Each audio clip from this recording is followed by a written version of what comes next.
Seanggap bahwa panggung teater itu sebagai sebagai panggung, sebagai ruang pembelajaran, sebagai ruang edukasi, sebagai ruang komunikasi, ruang bersuara, ruang publik juga. ruang publik, semua apa yang disuarakan. Jadi kami memakai panggung panggung teater itu sebagai media.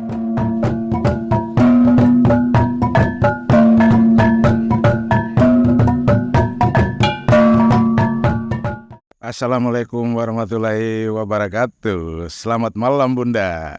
Selamat malam. Salam sejahtera untuk kita. Apa kabar Bun? Baik. Wah, ini Bunda di tengah-tengah kesibukan yang cukup maraton, jalan keliling Adonara, Flotim, Lembata. Alor tidak ya? Jalan-jalan saja ini maksud saya. Alor tidak kesampaian karena ini obrolan kita ini tidak wawancara pun, kita obrol-obrol, bincang-bincang tentang Sanggar Sinaria SR, pemiliknya Veronica Boloboli. Nah, Bunda mulai review dulu. Abstraksinya Sinaria ini kan ada kelompok sanggar perempuan ini, ada yang latar belakangnya beragam. Janda ditinggal mati suami, janda ditinggal suami merantau, ada yang tukang ojek, petani, dan sebagainya. Bagaimana Bunda menghimpun mereka dengan latar belakang yang begitu beragam, kemudian menjadi sebuah kekuatan panggung di seni? Mantap. Kalau bicara Sanggar Seni Budaya Sinaria, kita harus menoleh lagi ke belakang. Yeah. Cikal bakal. Tahun 2007 itu tiba-tiba punya keinginan untuk berbuat sesuatu. Ya, karena seni itu memang sudah jadi hobi. Jadi waktu itu belum ada laptop. Saya hanya suka coret-coret, nulis kecil-kecilan. Yeah. Kemudian bertemulah teman yang punya satu jiwa yang sama dengan saya, yakni saudara Gawang Koribima. Bilang dia begini, ayo kita bikin sesuatu. Jadilah kami, kebetulan waktu itu kami merayakan ulang tahun TNI tahun 2007 itu, saya lupa yang keberapa, kerjasama dengan Korewil, Adonara, kan bikin pentas teater berjudul Perempuan dan Perang. Karena perempuan dan perang karena HUT TNI, tapi bukan perang melawan penjajah, tapi perang melawan ketidakadilan terhadap perempuan waktu itu. Siap.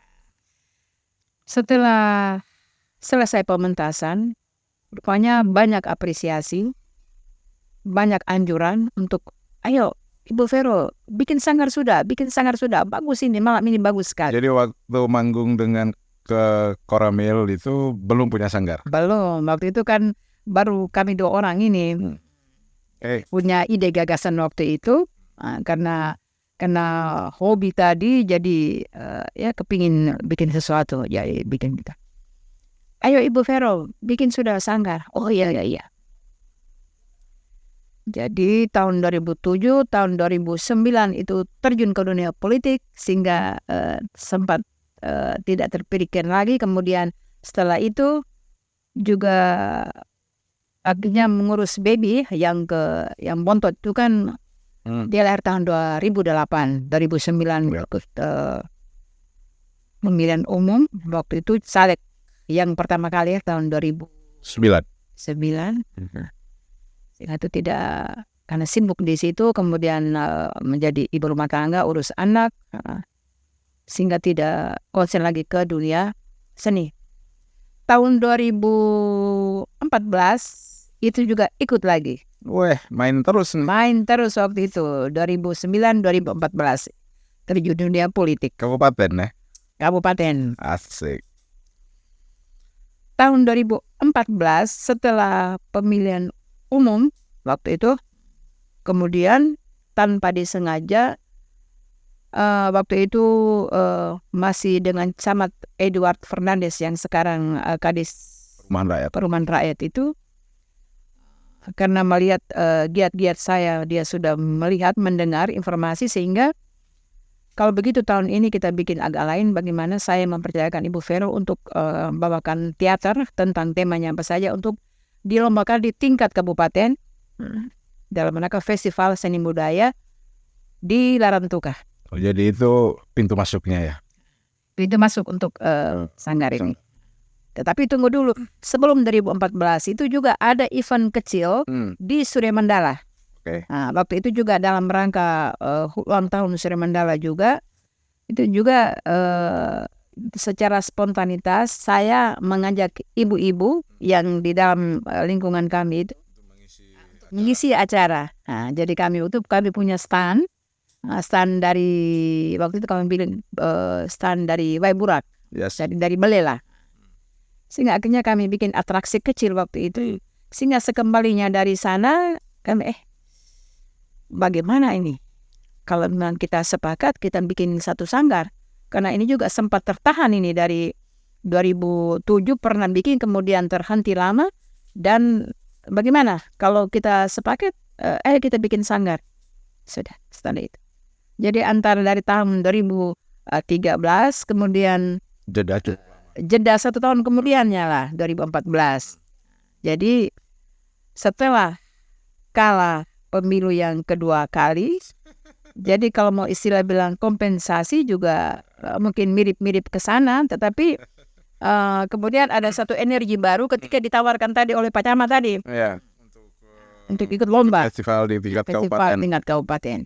Sudah akhirnya mama-mama yang tadi yang mereka juga sementara sedang menunggu rupanya ya, bahwa selama ini sudah 1 tahun terpending, kemudian ayo, sudah akhirnya kami bikin satu teater, waktu itu bertemakan budaya dalam holot waktu dulu ya, bote kebarak nih. Iya. Jadi temanya juara 1 kami di tingkat kabupaten tahun 2014 waktu itu. Ya, sejak saat itu kukukanlah Sanggar Seni Budaya Sinaria waktu sekitar bulan Januari lah, karena kami juga tidak ingat sekali, tapi itu menjadi bagi kami tidak begitu tapi intinya bawa karya ya. Setelah itu sanggar secara organisasi seni itu mulai running di tahun itu. Iya, mulai gas istilahnya, gas dari 2014. Karya demi karya kami lahirkan, kemudian akhirnya kami jadikan panggung teater ya. Jadi spesifikasi kami di Singarian ini adalah teater, karena bagi saya memang pada dasarnya memang suka teater, karena teater itu kan ada istilah keren bilang the mother of art, induk dari segala macam disiplin seni itu. Jadi semua seni ada di dalam situ. Seni lukis, seni menyanyi, peran, suara, vokal, tubuh, semuanya ada di dalam. Sehingga ketika dalam satu teks, satu karya itu semua unsur itu kami masukkan. Siap. Begitulah, sehingga sejak itu Sinari yang terus berkibar dan lahirkan karya-karya kemudian untuk dipentaskan. Dan saya sendiri juga aktif untuk mengikuti workshop yang ada di kabupaten, maupun kemudian diutus untuk workshop juga selama 1 bulan di Yogyakarta tahun 2017. Sejak itu sehingga saya anggap bahwa panggung teater itu sebagai sebagai panggung, sebagai ruang pembelajaran, sebagai ruang edukasi, sebagai ruang komunikasi, ruang bersuara, ruang publik juga. Ruang publik semua apa yang disuarakan. Jadi kami memakai panggung teater itu sebagai media. Media untuk mengkomunikasikan berbagai isu-isu. Nah, untuk memainkan peran teater itu pasti ada naskah. Nah, yang membuat naskah pasti Bunda sendiri. Iya. Nah, dari sejumlah naskah yang dilahirkan itu, mana yang gregetnya paling dapat begitu? Maksudnya di tataran audiens para penonton ataupun para penggemar teater sendiri. Mereka lebih tertarik di isu mana? Semua isu yang kami angkat itu ternyata selalu mendapatkan apresiasi. Karena ketika dikemas menjadi sebuah pertunjukan, itu selalu menempatkan di hati penonton, sehingga karya-karya yang kami pertunjukkan, kami pertontonkan itu selalu mendapatkan apresiasi. Jadi entah itu karya kecil, karya yang berdurasi singkat atau berdurasi dalam, itu selalu mempunyai posisi yang diterima di audiens, terima oleh audiens dan punya posisi yang ada apresiasi. Ya, selalu mendapat apresiasi. Dari isu-isu kondisi realitas masyarakat, misalnya itu kemudian diteaterkan. Iya. Kemarin ada corona di COVID, ada perubahan iklim, ada isu sampah, dan itu kan catatan reflektif terhadap situasi realitas kita. Nah, itu kan tidak mudah itu membuat naskah seperti itu. Tentu tidak hanya sekedar hobi, pasti Bunda punya basic literasi yang kuat sehingga bisa melahirkan naskah-naskah seperti itu. Dan sampai saat ini kan Sinarian juga tidak hanya menjadi bagian yang mengisi acara di mana-mana, tetapi juga punya rumah sendiri, wadah sendiri, dan menjadi tuan rumah untuk festival. Nah, cerita dong festival-festival yang Sinarian sudah gagas dan sudah laksanakan beberapa tahun terakhir ini. Ya, jadi tadi kita mulai dari dengan naskah ya. Pada saat mengangkat isu sesuatu, itu kebanyakan ya kebetulan saya juga suka baca-baca dan juga mengalami sendiri. Melihat situasi di lingkungan seperti apa. Katakanlah sampah.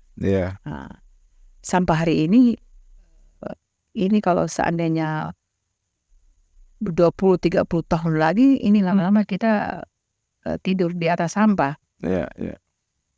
Sehingga dari situ ada semacam gerakan bagaimana mengajak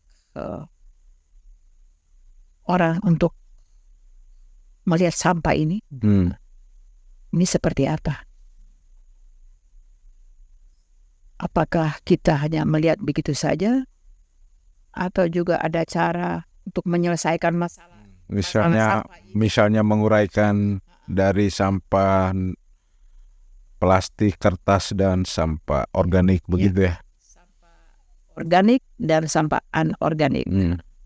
Sehingga kenyataan-kenyataan yang dialami di masyarakat kemudian dikemas dalam pertunjukan teater, kemudian itu kami tidak memberikan jawaban, kami lemparkan. Jadi setiap isu yang kami angkat itu kami tidak perlu harus kita jawab. Betul.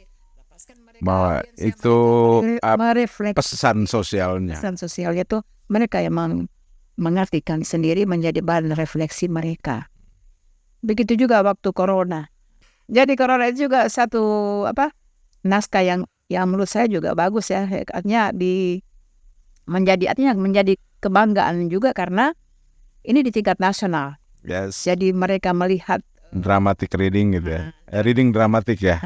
Iya, dramatic reading. Jadi kan sebuah naskah itu dibacakan. Dari dibacakan itu maka mereka.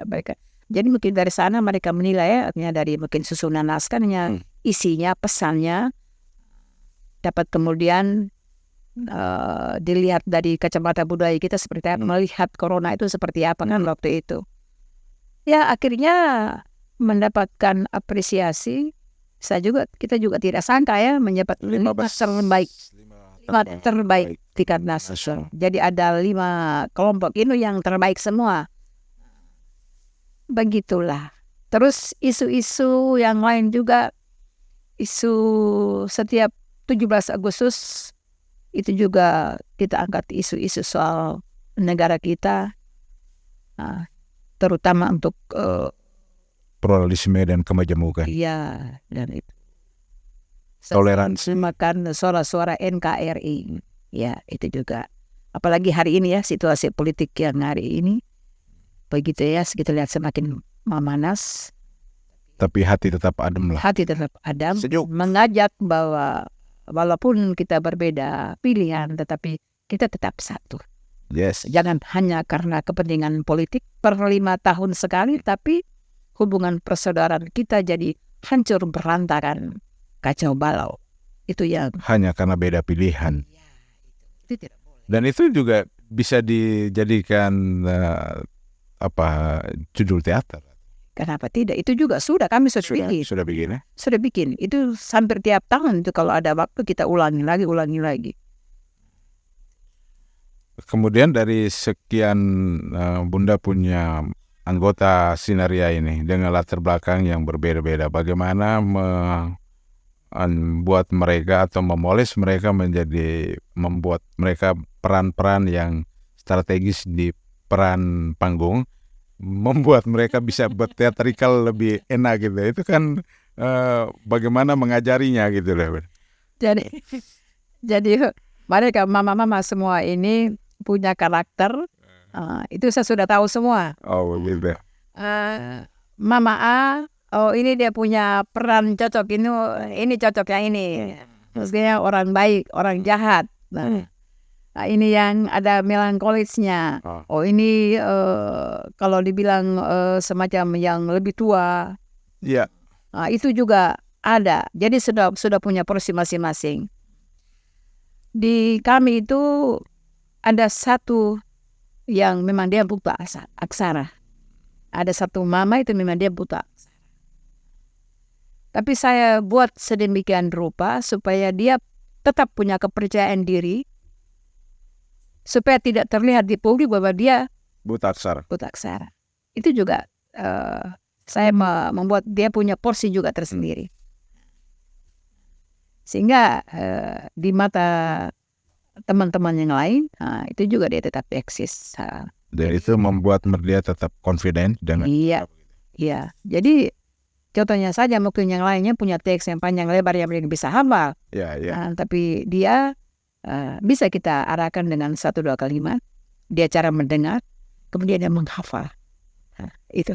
Jadi kekuatan hafalnya itu yang menjadi andalan gitu. Sehingga akhirnya menjadi satu kesatuan tim. Jadi bermain dengan optimal juga sesuai dengan arahan sutradara. Yes, sepakat. Nah, Sinaria juga menggelar festival-festival. Ada festival sepanjang musim, ada pekan festival. Bagaimana Bunda melihat antusiasme peserta festival dalam merespon pagelaran budaya bersifat festival ini? Oke, kita kembali lagi ke tahun 2017 itu saya diundang untuk ikut workshop seni pertunjukan selama sebulan di Yogyakarta. Sehingga waktu di sana itu saya banyak dikasih belajar. 1 bulan ya, Pak Ketua dikasih. Ini residensi di sana, jadi nginap di rumah garasi. Jadi dari situ residensi ya. Nginap di sana, jadi belajar mulai banyak hal yang kan belajar membaca. Membaca itu juga bukan hanya sekedar membaca, tetapi memahami memaknai bagaimana menghayati isinya dan membuat satu huruf itu bisa menjadi huruf yang bernyawa. Sehingga ketika kita membacakan sesuatu, itu audiens bisa kita rebut mereka punya perhatian. Itu juga cara-cara tersendiri. Bagus sekali itu, memang ilmu yang luar biasa yang saya dapatkan. Kemudian tentang keaktoran, tentang banyak hal. Karena teater itu yang tadi itu disiplin ilmu masuk, sehingga memang banyak. The mother of art itu. Ya, the mother of art tadi itu. Jadi ketika pulang dari Yogyakarta, saya punya satu mimpi bahwa saya harus berbuat sesuatu untuk orang banyak, terutama generasi muda. Sehingga dari 2017, berapa tahun kemudian sampai tahun 2021, ya, dengan festival sepekan tuh waktu itu kita bikin. Yes. Ya, saya masih ingat tanggal 15 Desember sampai dengan 22 Desember, puncaknya Hari Ibu tahun 2021. Nah, itu yang festival sepekan. Itu juga waktu itu temanya orang muda berbudaya. Jadi waktu itu yang diperlombakan adalah teater dan monolog saja, berbasis budaya. Jadi dari situ kita menempa mental anak-anak muda, ya, bagaimana mereka punya minat dan bakat di bidang seni. Dari banyak sekolah, dari komunitas yang ikut waktu itu. Jadi responnya bagus sekali. Bahwa ini juga menjadi ruang proses yang luar biasa untuk generasi muda, untuk komunitas-komunitas, bagaimana mereka mengekspresikan mereka punya karya-karya. Jadi itu bagus sekali selama 1 bulan. Ya. Kita sama-sama di sana itu. Industri entertainer di kabupaten kita ini kan geliatnya kan belum kuat, ya. Iya. Sehingga ruang untuk mengedukasi atau untuk membangkitkan spiritnya komunitas untuk bermain di dunia seni teater itu saya kira kerja tidak mudah itu, karena industri entertainernya belum tumbuh. Nah, bagaimana Bunda melihat tantangan seperti itu? Memang kerja-kerja kesenian, kerja-kerja kebudayaan pada hari ini sampai dengan detik ini yang kita penyelenggara, pengalaman, ya, itu belum bagus untuk arah sana. Dan di satu sisi bahwa dari pihak pemerintah, ya, itu juga mereka masih belum punya perhatian yang intens ke arah sana, ke bidang seni budaya juga. Pasti ada yang lebih prioritas. Gitu. Masih ada prioritas, tapi saya rasa itu juga penting karena ini juga menyangkut satu nilai bagaimana nilai budaya kita itu juga pasti juga merambat ke semua kehidupan kita sebagai orang Lamoholot, bagaimana kita menghargai kita punya budaya sendiri. Dan kedepannya juga pasti kita juga harus ke sana bahwa menumbuhkan dari awal memang kita kerja capek dulu. Tapi suatu waktu juga industri seni kalau di bidang musik ya untuk hari ini, tapi untuk di teater, seni pertunjukan lainnya itu memang belum. Paling juga hanya sebatas yang selama ini kita bikin. Tetapi kalau kita membuat itu untuk masa depan, itu bisa saja, itu kemauan dari kita sendiri untuk melangkah ke arah sana. Nah, di anggota Sanggar Sineria sendiri kan selain Bunda kan tapi juga ada anggota yang punya peran yang keaktorannya juga cukup potensial, sehingga kemarin juga diikut sertakan oleh wisata. Iya, jadi untuk berpartisipasi di mana, di Jakarta, ya? Iya. Jadi salah satu pentolan anggota Sanggar Seni Budaya Sineria, Mama Petronella Tokan. Ya. Jadi kemarin itu dia dari dinas, kemudian ada satu lembaga untuk di musik juga. Mereka diminta untuk rekaman di sana.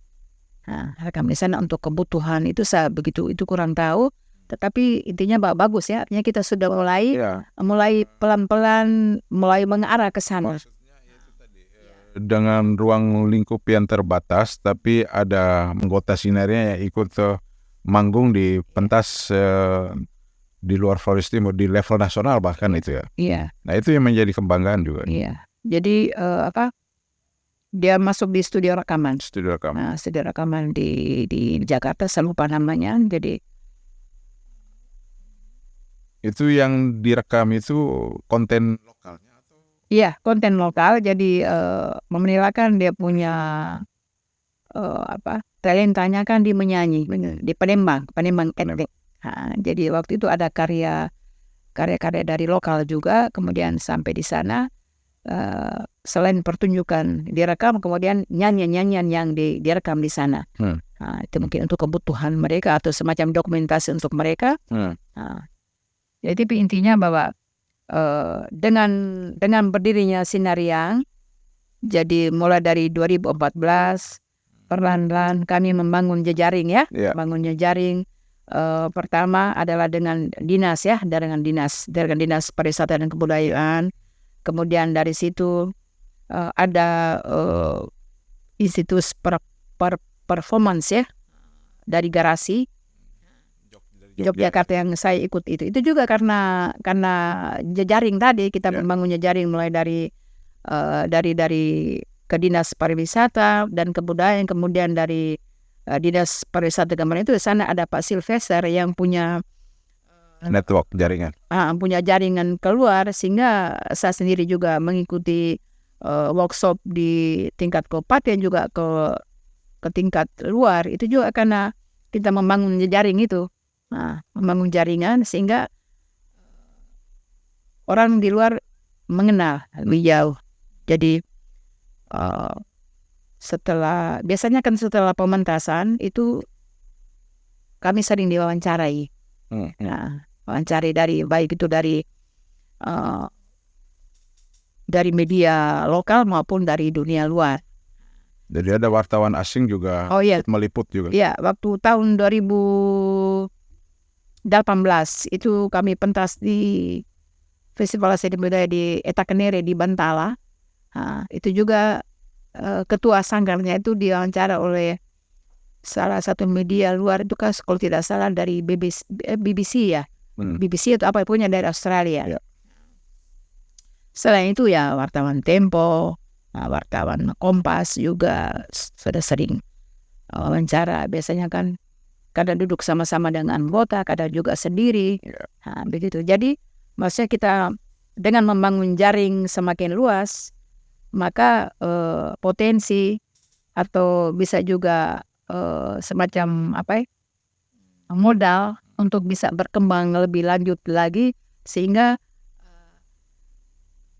seni pertunjukan itu bisa satu waktu di Flores Timur itu punya nilai tawar, punya posisi tawar bahwa dia bisa menghasilkan sesuatu. Nah, artinya kan selama ini ketika di ajang di tingkat kabupaten itu kan dari pemerintah, itu ya pasti. Sementara di luar itu yang sekarang ini kami rasakan adalah dengan bermitra dengan LSM Barakat Lembata itu. Jadi kami mendukung mereka dengan mereka punya program pelestarian lingkungan alam laut dengan pendekatan budaya Muro. Biota laut itu bermitra dengan ISM Burung. Di sana mereka ada punya desa binaan banyak juga ini, sehingga Barakat ini mengundang kami waktu kami pertemuan ke sana. Ketika dia bicara, saya juga tertarik karena ada memakai pendekatan budaya Muro ya. Jadi itu memang Muro itu salah tradisi dari sana, memang dari leluhur di Lembata, artinya kan secara lama holot ada. Tapi di sini Muro tapi mungkin di bidang yang lain, tapi di sana Muro itu untuk konservasi alam laut. Pelestarian biota laut. Iya, saya tertarik sehingga akhirnya coba saya bikin dalam bentuk pertunjukan teater ya tentang ini. Akhirnya pada saat hari ulang tahun lingkungan hidup hari lingkungan hidup itu kami pentas pertama kali di Lembata. itu juga mendapat Jadi apresiasi. difasilitasi sama rakyat, pimpinan Bence Badil itu. Bence Badil, ya. Karena beliau tertarik dengan kami punya pementasan, dengan isi daripada teks itu masuk sehingga dia tertarik. Kemudian, aduh, Ibu sepertinya ini pada saat nanti event Lomba Moratas di Kupang, ayo kita sama-sama. Makanya tanggal 1 November itu kami semua diboyong ke Kupang. kota Kupang. Di sana mentas juga, Bu? Iya, mentas. Hari kedua kami pentas. Nah, jadi yang di Lembata dikemas lagi. Waktu itu coba materi soal apa nih? Muro tadi. Muro, tapi materinya lebih diperdalam lagi soal terumbu karang, hutan bakau dengan dengan apa nih tumbuhan lamun apa tuh istilahnya apa, saya sudah ada dalam teks. Sehingga 3 hal itu coba diperkuat lagi.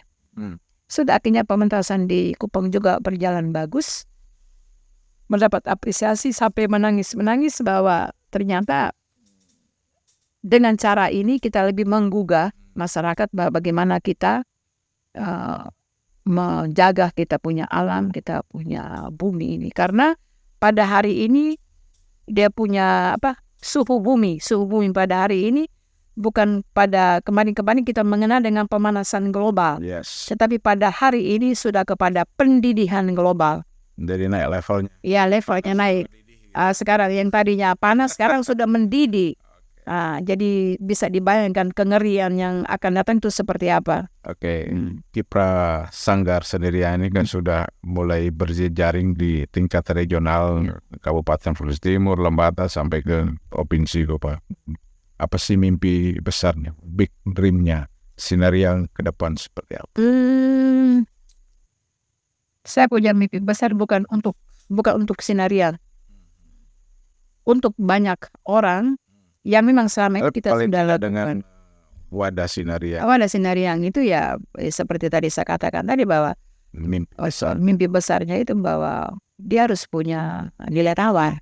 Nilai tawar ya. Nilai tawar bahwa untuk seni-seni termasuk seni pertunjukan itu juga harus dilihat bahwa itu juga menjadi satu sebuah wadah yang ini dan menghasilkan untuk bisa membuat sejahtera paling tidak untuk kelompok kecil dulu lah. Nah, kalau menjadi goal besarnya supaya punya nilai tawar itu kan dia harus masuk ke ruang pengambil keputusan nih. Iya. Lalu kalau posisi tawarnya, nilai tawarnya itu kan dia harus masuk ke ruang pengambilan keputusan. Minimal di Dinas Pariwisata dan Kebudayaan itu punya prioritas untuk menumbuh kembangkan ruang pentas pertunjukan ini lebih luas, maksudnya begitu. Nah itu kira-kira metode bargainingnya bagaimana? Sanggar Sineria ini kan sudah dirubah menjadi lembaga, ya kan, lembaga seni budaya Sineria. Jadi kalau sudah punya payung hukum itu kan sepertinya kalau misalnya pemerintah dalam hal ini dasar terkait ya.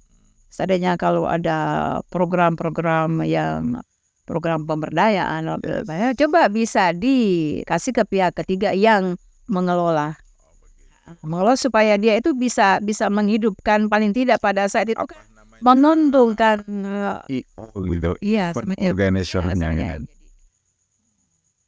Jadi kalau ada program-program yang ini ya bisa dibagi-bagi lah, bagi-bagi ke pihak ketiga untuk kita yang ngurus.